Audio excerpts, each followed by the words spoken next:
is your companion. Welcome to this beautiful day. It's the first episode of the Sunday show in the month of October. Happy new month is in order. I trust your Sunday is going well. Of course, on the Sunday show, we learn, we enjoy, and we move forward. My name is Uloma Ibe. I'm super excited to welcome you on board on the Sunday show this afternoon. We'll be talking digital parenting, and we have a guest that will be doing justice to that topic. As a parent, you need to know how to parent in this digital era. Some of these young ones, they even know how to handle your gadgets more than you. We'll take a quick break now. When we come back, we'll head on to Vox Pop and lots more for you. Just stick around.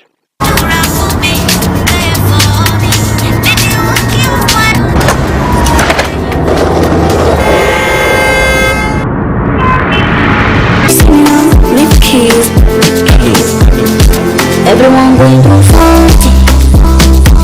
Nothing so only me get something for my head. As long as my heart is pumping, just believe so joy is coming in the morning. Shuboloni, alakao, enjoy shadura for me, love for me. Make you my auntie prosper anywhere. So I make this start to grow. Don't take it there. Show my heart, it's done, it's over. I go rest my shoulders. Flower me like solar. I'm good like Damola. So I'm a la cola. I like the yoga. I'm not it and I take it there. Opportunity show up every day. Go get the money, go get the pay. When things are bad, when things are shaky. I'm a game of a face, stand up. You read it, but when you go to jet, but you can't give up. Allow yourself to grow. I'm a neck is diamond. I'm a game with a diamond. See me cut up. I'm a race is a rose school. But you get any good look. Any bad luck. That guy know the show love. Now the show love, but I they keep on the low. I'm cooking. See me fell up. Show my heart, it's done, it's over. I go rest my shoulders. Flower me like solar. I'm good like Damola. You enjoyed that beautiful song, Simi and Kiss Daniel, Day by Day. Of course, day by day, every Sunday, we're here to make sure your Sunday is going on well. On the Sunday show, there is always something new to catch and learn. Let's head on to the street of Abuja, where we sample the opinion of people concerning digital parenting. Let's hear their take. We'll be right back. It has impacted nothing at all. It's even destroying them bit by bit. You know why? This all these digital things that have been in the world now. Take for instance like phone. All this phone, Android phone. Children have started seeing a lot of things that is destroying them. You understand? That is where they start learning how to cheat people, seeing a lot of bad things that is at least not helping. They are not even concentrating in their education any longer. All the time, phone. There's a positive effect of digital parenting and there's a negative effect of digital parenting. When you talk about the negative effect, we have moral decadence, we have vices like cybercrime, but when it comes to technology, it exposes the children early to a lot of things. I'm talking about the positive effects now of digital parenting. Digital parenting, it's you can't rule it off. It's a good thing, but then there has to be discipline. From childhood, the foundation you lay, that is what you grow up. That whether digital age or stone age, when you insist that this is the best way for them, when they find a way that is wrong. I buy phone for the first daughter, but I tell her how to use the phone, because if you don't use her at the right way, you will not get it easy.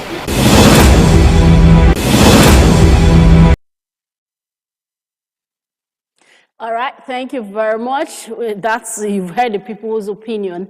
Welcome back to the show. If you're just joining us, it's the Sunday show on NTH Channel 5, Abuja, the Unity Station. I'm excited to introduce my guest, Madam Rhoda Sadus. She is a lawyer, a life coach, a civil servant, and so much more. Welcome, ma'am. Thank you very much. Good to have you on the Sunday show. Yeah, you look amazing. And you do too. Thank you. Welcome. Thank you very much. So we are talking digital parenting. Help us make sense of that topic. When you hear digital parenting, what should you think about?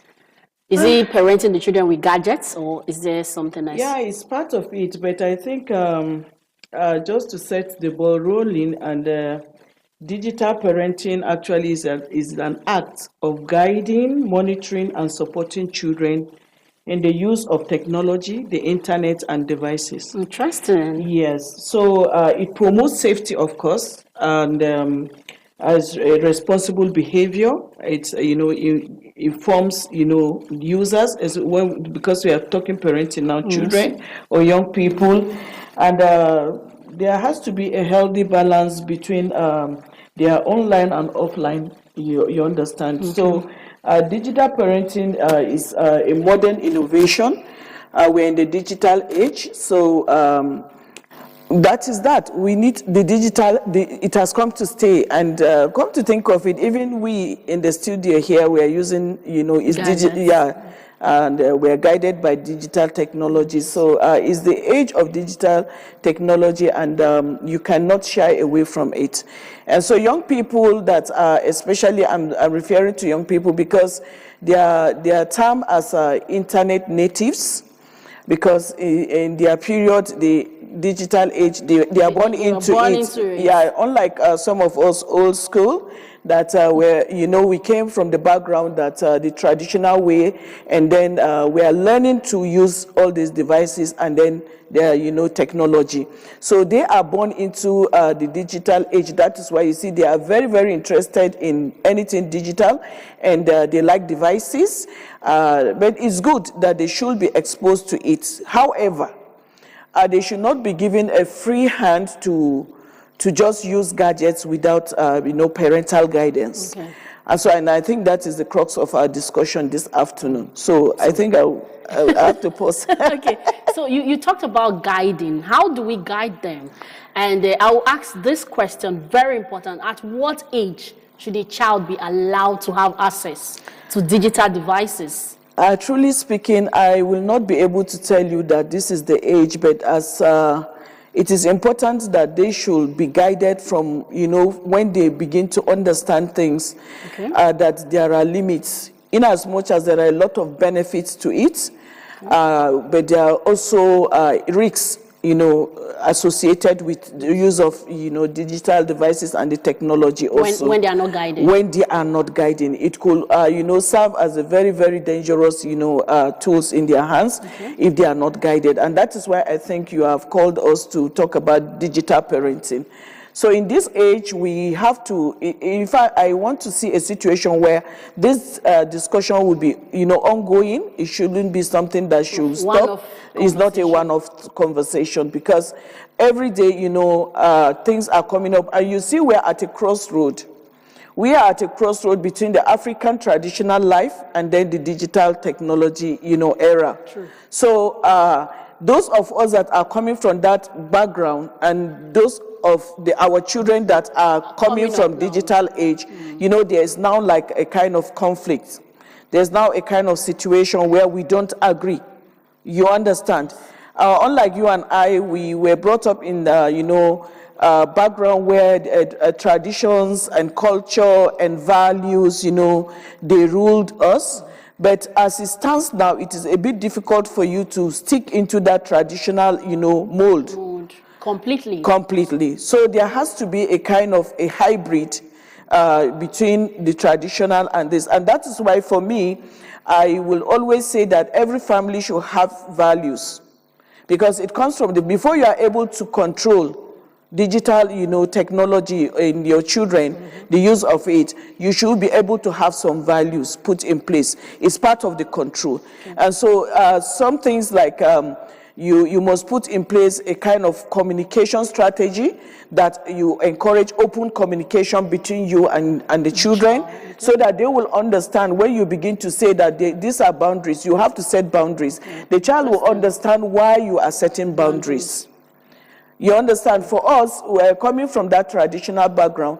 We were not taught to question anything that our parents said. But now things have changed. It's not like that. It's not like that. Why? A child of 2 years, if they can talk, you ask them, don't do this, they say why. When you give them the answer, they say why. They keep asking you why, because they want to understand. So first and foremost, there is a kind of hybrid of, approach. One, family value, where you have good relationship with your children, where you have set boundaries, where you have, already inculcated in them the values that no, there is a limit. So it's not a blank check for you to go. But you see, we must be very careful in doing that, and also be consistent in guiding them and also monitoring what they are doing. Why? Because in the internet, in that space of digital space, there are, the world is now teaching individualism, is now teaching liberalism.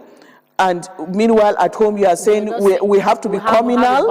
We must have a communal life. So you see a child, depending on the child's age, so it means the strategy that you adopt depending on the age of the child. As maybe they are young, you set boundaries as to the time that they can use gadgets. And don't just buy gadgets and just give to children devices and just give to them. And some parents out there, they want to have all of these things as a status. We have arrived. We are in it. But then they fail to also understand that there are limits. There are limits, and then it's also have a responsibility on the part of the parents. And unfortunately, our parents, coming from that background, we are learning to use technology. We are learning to use technology while they are already, ahead of us.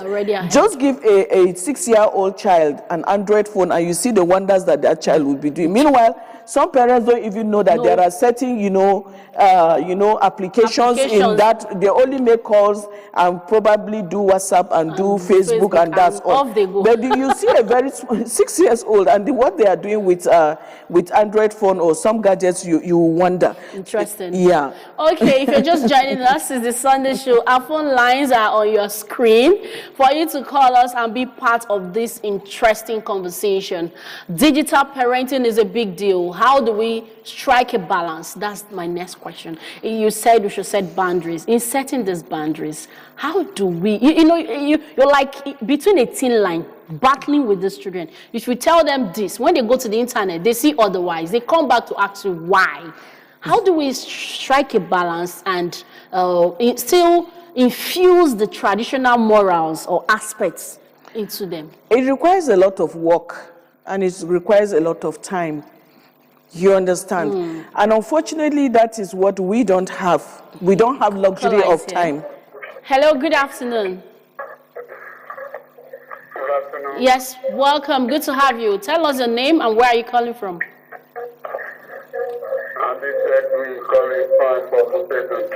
Okay, talk to us. Contributions, questions on digital parenting.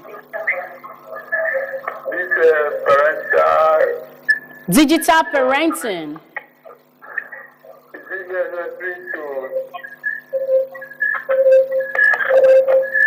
You're close to your TV set. Can you move away from there? Hey, he wanted to ask a question. Is it necessary? I don't know whether he wants to ask. Is it necessary? Well, he may call. But taking up from there, whether it's necessary, is surely necessary. But because the age range, a caller is here. Okay. Hello, good afternoon. Hello, good afternoon. Yes, ma'am. Welcome on board. Okay, my name is Fumilayo. Okay, talk to us. Okay, please, concerning the digital parenting that we are talking of. Okay. Okay, concerning the digital parenting. In Africa culture, I think we should try in parenting our children. We should not forget our culture first. Because most of the children, they are practicing what is not African culture nowadays. You will see a child greeting you. After say good morning, if the child did not even say good morning, ma, or good morning, sir, he will now wave hands and just squeeze the hand towards you. It is not part of our culture. It doesn't command respect for us again. Okay. So our parents, instead of leaving these children to have help, to be teaching them all things in the house, it is better go back to your table. Because it's what you bring out to the society. Let me ask a question. Fumilayo, are you a parent? By God's grace, I'm a grandparent. Oh, wow. Okay. Now, this question: how old do you think a child should start using gadgets? From what you're saying, we should go back to our roots, Culture. our culture. Yes. Are you there? I didn't hear you.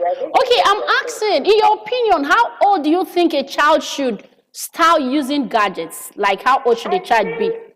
The children have their own. Okay. In that aspect, I think the children have their own special gadgets from age 1 to 3. Their educational gadgets? From age 3. That's what they call spotlight phone. You can start them, just to say hello, call your parents when they are not around. Okay. All right. If they need assignment from the school, the parents should be on sitting with them. That is from age 3 to 5. Okay. Sit with them, teach them whatever they want to do, and take your phone away from them. Give them the spotlight phone back. Thank you. From age 5 to 8. 5 to 8. If they want to use your phone, let them sit down beside you. Guide them how to use it. Okay. All right. Thank you very much. Let's talk to other callers. We appreciate your inputs. Thank you so much. She has so much to say. Yeah, definitely. But she started from. She said age 3. Age 3. Yeah, is it touchlight phone? She said a touchlight device. phone. Okay, to touchlight be able phone. to call. So that's what we are talking about. That these gadgets have age brackets or that they use. But then if you do not control how they use it, they become addicted to it. And they are not able to do other meaningful things that they ought to be learning. They need skills also. So that's what we are saying, that you have to set boundaries and you also have to monitor them. What are they doing? Like the ones that are older, what are they really doing online? You have to sometimes review their gadgets and see what have they been doing. And you also have to educate them. It's very key. And you cannot do that if you have not already established a good communication strategy with your children. If you are the type that do not sit with your children and talk to them about values, about culture, they will not be able to understand. You understand? It is not until now when you hear us talking that you begin to say, oh yeah, you children come. No. Yeah. Good afternoon. Welcome to the Sunday show. Hello, good afternoon. Okay, I think network hiccups. So educating them also about, like I was saying, about cyberbullying, about cyber predators is very, very important. And you cannot achieve that if you have not already have that communication with them. That connection must be there. But unfortunately, the way we are parenting our children now is like we give them so much time and give them so much liberty to behave anything they want to do, and you don't enforce standards, no discipline. And like she says she's a grandmother, but a child that will wake up in the morning and is not greeting you properly is because they've not been taught how to greet properly. You talked about a child waving at you. Very well. Then how did he start waving at you? It's because you have not taught that child that there's a standard of greeting that you ought to give to your parents. Yeah. So they will do it the high that the one they learn from the net or from wherever. So the Oyibo grammatical way. That is it. So, and like I said earlier on, the Oyibo grammatical way is like, it's not even grammatical only. It's also physical. They are teaching individualism. They are teaching liberalism. So that is when a child that will look at you and say hi is already, practicing what he has learned, the child to understand that hi is a part of greeting. If I say hi and hello, I'm also greeting you. It doesn't matter when how old you are. So they should know that. You don't say hi to your elder. You can say hi to your age mates. Very well. Okay, ma, can we talk about the benefits of this digital parenting? Is as if there's a lot of it has benefits. Okay. In as much as there are risks, but they have benefits. Of course, access to educational resource is there. You understand? For those who are older, they go there. Even for when they are learning rhymes and looking at some kind of cartoons that are good, that are teaching them certain things, it's good. And then it informs. It gives them good information. Okay. Yeah, and also enhances their communication skills. You understand? And it enhances creativity. No, the digital devices encourages those that are, creative, those who are artistically creative, and even those that want to, literally want to write some things. And then it also gives access to child care information. A lot of them. There are a lot of, but then there are also a lot of, risks. What are the risks, and how do you think parents can cyberbullying? Cyberbullying is one of it, and cyber predators. We've had young people that have committed suicide because they were bullied online. Oh. Yes, unfortunately, I watched one last year or 2 years back. This guy committed suicide in America, but the people that were bullying him, they traced it to Nigeria. Imagine. The people that were bullying that child. So the children should be taught that some of these persons are online. Very well, yes. That shouldn't get to you. Very well. And then you tell us whenever you have such a problem. And then it exposes them to inappropriate contents. We actually heard a story, I think last year, the girl, she had a low grade in her jam, and her friends online started mocking her. She committed suicide. Very well. Very well. And it reduces face-to-face interaction, which is very key. The face-to-face interaction creates an avenue for bonding. So if the child is addicted digitally and is not longer communicating or no longer associating, so he seems to be withdrawn. You understand? And a person that is withdrawn is, you can never tell what is happening. Psychologists will say such a one may even be going through some depression that you will not be able to understand. And then it does a lot of things. Risks of addiction, like I said. People should understand that tech addiction is real. And even some adults have it. They wake up in the morning, the first thing they go for is their device. And all day long they are there. And it comes also with some risks, health risks. They begin to have visual issues. They begin to have what is called the tech neck. They begin to have all manner of as we posture. Finalize, our time is fast spent. In 1 minute or less, just help us, tell us, how do we how do we set boundaries, especially young parents? They feel it's better to give them the gadgets while they are doing some other things. Yeah, you should be firm in setting boundaries, and you should also have time to monitor. I know that parents will say they don't have time, they are looking for money, but you must create time for your children. And then you should be up and doing, and yourself, you should live by example. You cannot tell your child not to be using, tech while you are using. And then while you are using it, you should also show example that what I'm doing online is something good. Because some parents now, if you go through their gadgets, all you see is pornography and things that don't. So how will you be able to, control your own children? Thank you, Mom. Our time is up and we need to go. Thank you so much for your time. We appreciate it. We wish we have more time to talk about this. We appreciate your inputs. Thank you very much. Thanks for having me. To be firm in taking decisions. Yeah, no matter their blackmail, they can blackmail you with their tears. Emotional blackmail. You need to be firm. Thank you so much for being part of the Sunday show. Thank you for the calls. Those are still trying to call. Next week, Sunday, is another day to talk about it. We appreciate you, ma'am. Thank you so much. Good afternoon. My name is Loma Ibe. Bye-bye.